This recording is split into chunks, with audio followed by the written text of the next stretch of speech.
for those of you that aren't aware, Chicago, the homeless population is roughly around just over 80,000 people here in Chicago. Yeah.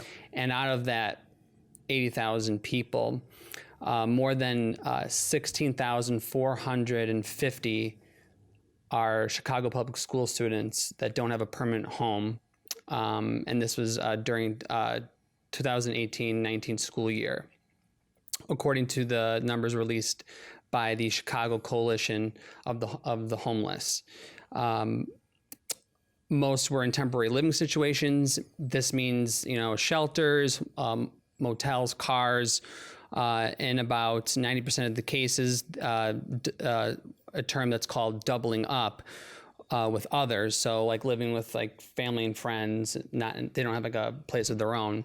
Right. And the doubling up doesn't meet the federal government's definition of homelessness. So they're not really counted. Wow. So people... How kind of them to ignore the fact that people are struggling just to make ends meet and crowding into buildings. How convenient, though. How convenient. What a convenient thing not to count into that statistic. Yeah, but there's much more to the story, though. So people in those situations obviously wouldn't qualify for federal programs. Mm-hmm. That don't have homes of their own. So about half of the city's homeless students were in 10 of the 50 wards, according to the coalition's data. At least 856 were believed to be living in Alderman Burnett's 27th ward. Burnett spoke at a homeless coalition news conference Thursday at City Hall to plug a proposed increase to real estate. To plug a proposed increase to the real estate transfer tax on properties worth more than $1 million to address the situation. So the advocates of this proposed a 1.2 percentage point increase that could create about $150 million that could be used to reduce homelessness. The coalition said that that is 10 times as much funding as what's already dedicated to the issue.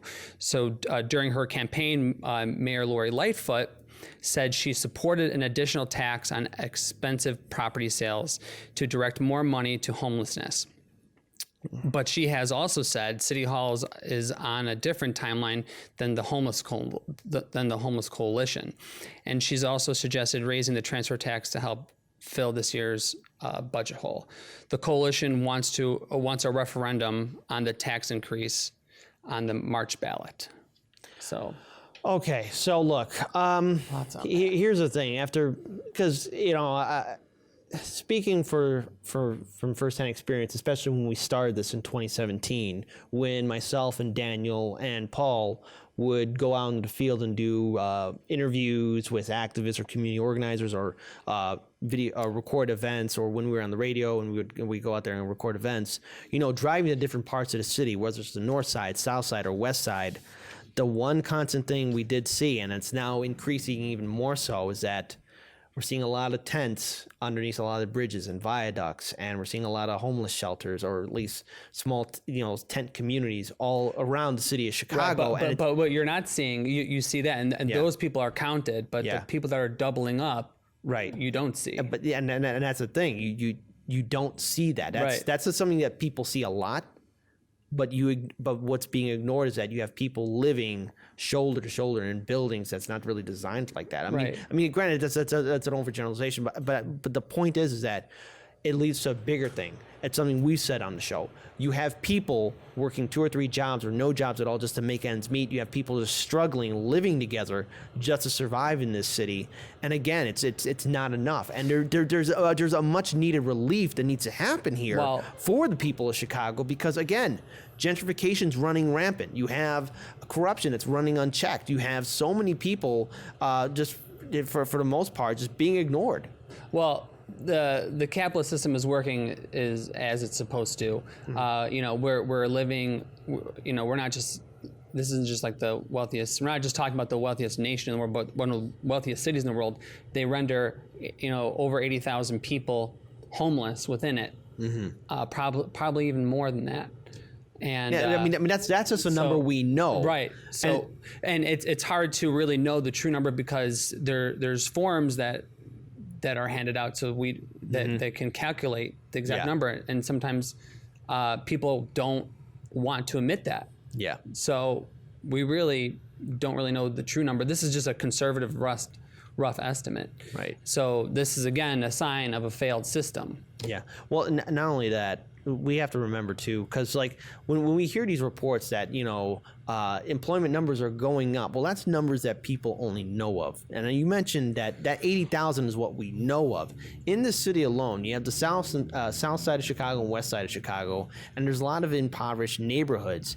And the sad fact is that within those communities, there's a lot of rundown buildings as well. You have people even living in there, and they're not being counted. There's so much that needs to be shown in regards to what's wrong in Chicago and why the city leadership needs reform, which is why the 2019 election cycle, at least municipal election cycle for the city of Chicago, while I was impressed that we had some progressives and independents in the city council, the sad fact is that the voter turnout was still low, just like it was during the midterm, primary, and even the general election.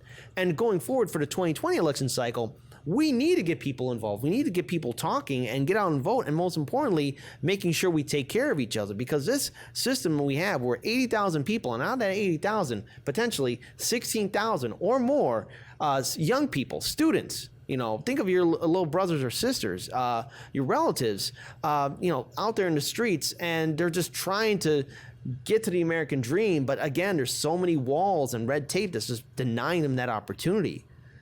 We gotta make a change, and now more than ever, we need to step up.